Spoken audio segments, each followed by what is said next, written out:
1858. Heath Ledger's final 48 hours begin with a phone call. January 20th, 2008, 11:47 p.m. Heath sits in his Soho apartment, calling a number he hasn't dialed in 6 months. The voice that answers will later claim this conversation never happened. It's been 11 months since filming wrapped on The Dark Knight. 11 months of trying to put Heath Ledger back together from the pieces the Joker left behind. But the reconstruction has failed, and Heath knows it. The apartment at 421 Broome Street feels like a museum of someone else's life. Heath moves through rooms filled with his own belongings, guitars, books, photographs of his daughter Matilda, like he's visiting a stranger's home. His reflection in the bathroom mirror shows Heath's face, but the eyes looking back belong to someone else. The phone call lasts 7 minutes and 32 seconds. When it ends, Heath sits in the dark for 3 hours, not moving, barely breathing. Something has been decided. But Heath's final decision won't become clear until his last conversation 47 hours later. January 21st begins at 6:23 a.m. when Heath's upstairs neighbor, Mrs. Chen, hears him pacing. The same pattern he's walked for weeks. 15 steps from the window to the bedroom door, pause, 15 steps back. But today the rhythm is different. Faster, more urgent. Heath hasn't slept in 36 hours. Not because of insomnia, because sleep brings dreams that aren't his own. Dreams where the Joker speaks to him in voices that sound like his father, his sister, his daughter. Dreams where everyone he loves wears painted smiles and explains why Heath needs to disappear. At 8:15 a.m., Heath calls his housekeeper, Maria Santos. "Don't come today," he tells her. "Don't come tomorrow either." Maria later tells police his voice sounded peaceful, but not right, like he was saying goodbye to the house itself. Heath spends the morning systematically going through his belongings, not packing, organizing, like he's preparing for someone else to sort through his life. But what Heath does at 2:30 p.m. will change everything his family thought they knew about his final days. Heath drives to a storage facility in Queens, the same borough where he disappeared for 6 months preparing for the Joker role. Unit 247 contains boxes he's been adding to for 11 months. Notebooks, recordings, photographs, and videotapes labeled with dates spanning from his Joker preparation through his final weeks. The storage unit manager, Robert Kim, watches Heath through security cameras as he removes one box and places a new envelope inside another. He was crying. Kim later reports, just standing there in the storage unit, crying like someone had died, but he was very organized about it. Very purposeful. Heath locks the unit and hands Kim an envelope. "If anything happens to me, give this to my sister Michelle. Not the police, not the press, only Michelle." Kim still has that envelope. Heath returns to his apartment at 4:45 p.m. and begins making phone calls. But these aren't goodbye calls. There's something else entirely. The first call goes to Dr. William Rollins, a psychiatrist Heath consulted once in November 2007. Dr. Rollins' appointment book shows no scheduled session, but phone records confirm a 23-minute conversation. Heath wanted to discuss the difference between method acting and dissociative identity disorder. Dr. Rollins later explains to investigators. He was convinced that playing the Joker had triggered something clinical, something permanent. He wanted to know if it was possible to become someone else so completely that the original person ceases to exist. Dr. Rollins' notes from that final consultation include a disturbing detail. Patient reports conversations with the other one that feel completely real. Concerned about losing time, finding objects moved, discovering notes in his handwriting that he doesn't remember composing.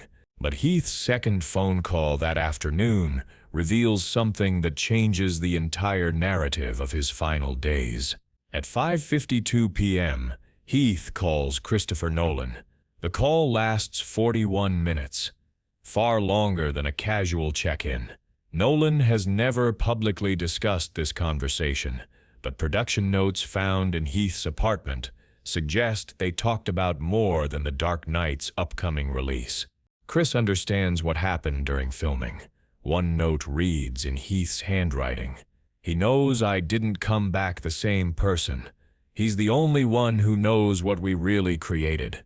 Another note, dated the same day, Chris says there are ways to undo it. Experimental therapy, hypnosis, but it would mean erasing the performance too, losing the Joker completely. A third note, written in different handwriting. "But I don't want to lose him. He's the only part of me that feels real anymore." Heath's evening becomes increasingly erratic. His doorman, Carlos Rivera, logs unusual activity, Heath leaving and returning 5 times between 7 p.m. and midnight, each time carrying different bags. The last time he came back, around 11:45, he looked different. Rivera later tells investigators, calmer, but not in a good way, like he'd made a decision about something heavy. Security footage from that night shows Heath in the lobby, standing completely still for 7 minutes, staring at nothing. Then he suddenly walks to the elevator like he's remembered something important. But Heath's final night contains a moment that his family will never understand. January 22nd. 12:15 a.m. Heath's phone rings. The caller ID shows an international number, Australia. But when Heath answers, it's not his family. It's Dr. James Morrison, a psychiatrist who treated Heath during his childhood after his parents' divorce. Dr. Morrison retired 5 years ago and moved to Perth. Heath somehow tracked down his personal number. Heath called to apologize. Dr. Morrison later explains to the Ledger family. He said he'd figured out why his parents' marriage ended, why his father left, why everyone in his family had such difficulty with emotional intimacy. He said it was because of him, because he'd always been wrong inside. Dr. Morrison tried to schedule an emergency session, but Heath declined. He wasn't calling for help. Dr. Morrison explains.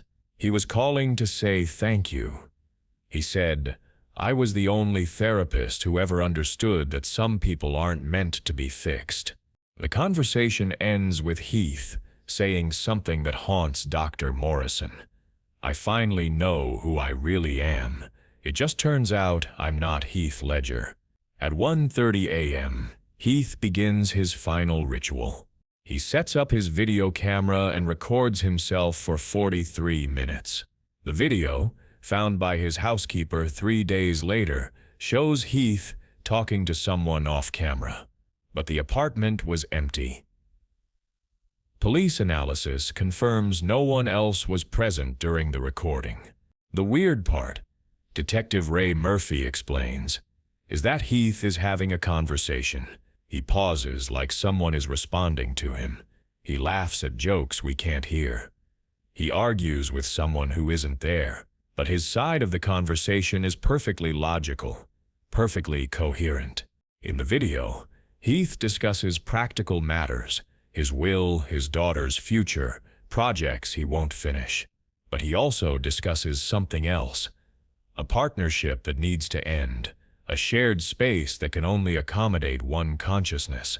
"It's been fun," Heath says to the empty room, "but one of us has to go, and we both know it's not going to be you." The recording ends with Heath looking directly into the camera. "If anyone finds this, understand that I'm not a victim. This is the most rational decision I've ever made." January 22nd, 6 a.m. Heath's final day begins with coffee and a phone call to his daughter Matilda in Australia. The conversation, recorded by Michelle Ledger with Heath's permission from previous calls, lasts 12 minutes. Heath sounds like himself, warm, present, genuinely engaged with his 3-year-old daughter. "Daddy loves you more than all the stars," he tells Matilda. "Remember that even when you can't see me, I'm still watching over you." But at the end of the call, Heath says something that will haunt his family forever. "Matilda, if anyone ever tells you that Daddy got sick in his mind, don't believe them. Daddy just figured out he was never supposed to be Daddy in the first place." At 9:30 a.m., Heath meets with his financial advisor Thomas Chen at a coffee shop near his apartment.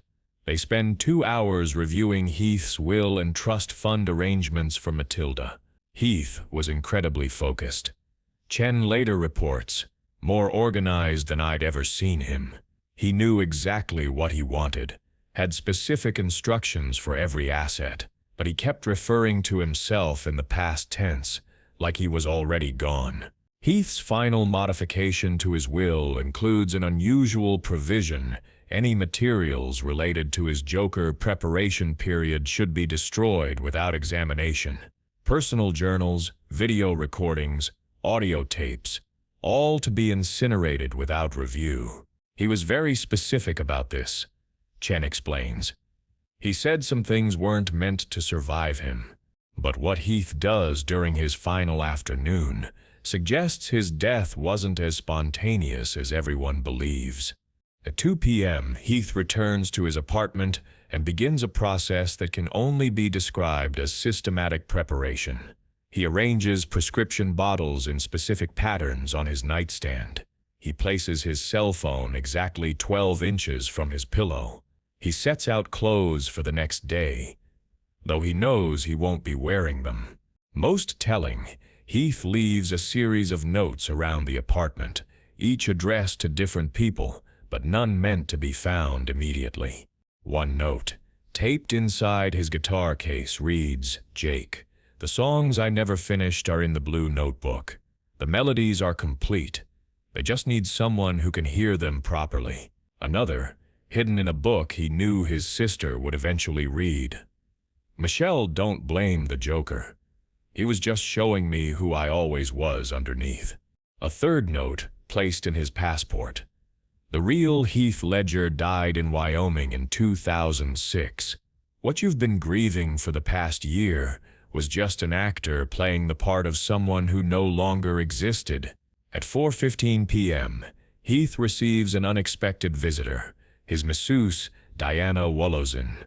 But she's not there for a scheduled appointment. Heath called her that morning and asked her to come immediately. Heath seemed agitated, but not depressed. Wolozin later testifies. He kept talking about wanting to get the knots out before the transition. He said his body felt like it belonged to someone else, and he needed to remember what it felt like to be touched as Heath. During the massage, Heath falls asleep for the first time in days. But Wolozin notices something disturbing. Heath talks in his sleep, but not in his own voice. The voice is higher, more manic, punctuated by laughter that doesn't match Heath's personality. It was like giving a massage to two different people. Wolozin explains. Heath's body, but someone else's dreams. Wolozin leaves at 6 p.m. Heath walks her to the door and says something that will replay in her mind forever. "Thank you for helping me remember what Heath felt like. It's good to know he was real once." Heath's final evening is spent on one last phone call. At 8:30 p.m., Heath calls his ex-girlfriend Naomi Watts. They dated briefly before his relationship with Michelle Williams and remained close friends throughout his relationship and breakup. The call lasts 2 hours and 17 minutes. Watts has never publicly discussed this conversation, but sources close to her reveal that Heath spent most of the call apologizing. He apologized for becoming someone she didn't recognize. One source explains, he said he knew she could see that the real Heath had been disappearing for months, and he wanted her to know it wasn't her fault for not being able to save him. According to these sources, Heath also revealed something profound about his final decision. He wasn't committing suicide in any traditional sense. He was choosing to let Heath Ledger die so that whatever he'd become could stop suffering. Heath told Naomi he'd been dead inside for months. The source continues. He said the only part of him that felt alive was the part that wasn't Heath, and that wasn't fair to anyone who loved the person he used to be. The conversation ends with Heath making a request that devastates Watts. Remember me as the person I was before Batman. Don't let Matilda grow up thinking her father was the Joker. At 11:47 p.m., exactly 48 hours after his first mysterious phone call, Heath makes his final decision. He arranges the prescription bottles one last time. Not carelessly, not desperately, but with the same methodical precision he brought to every role. Heath Ledger's final performance is playing someone at peace with an impossible choice. Security footage shows Heath's apartment lights going out at 11:52 p.m. The building's motion sensors don't detect any movement after that time. But what investigators discover the next day suggests Heath's death was something more complex than suicide. It was the end of a psychological war that lasted 11 months. On Heath's nightstand, investigators find 2 handwritten letters. One is signed Heath Ledger and reads like a traditional suicide note. Apologetic, explaining his mental health struggles, expressing love for his family. The second letter is signed with a small drawing of a playing card and contains only one line. The best actor always gets the final bow. Handwriting analysis confirms both letters were written by Heath, but the writing styles are completely different. The first shows his normal handwriting, neat, controlled, distinctly Australian in its letter formations. The second appears to have been written by someone else entirely. Dr. Patricia Williams, the forensic psychologist who analyzed the letters, reaches a disturbing conclusion. Based on the handwriting analysis and the content, it appears Heath was experiencing a complete split in personality. The Heath Ledger letter represents his attempt to take responsibility and say goodbye. The second letter represents something else entirely, something that viewed Heath's death not as a tragedy, but as a successful conclusion. Heath Ledger's final 48 hours reveal a man caught between 2 identities, 2 consciousness, 2 completely different relationships to reality. One wanted to live, to heal, to find a way back to being Heath. The other had no interest in Heath's survival. In the end, the stronger personality won. The official cause of death is listed as acute intoxication from prescription medications.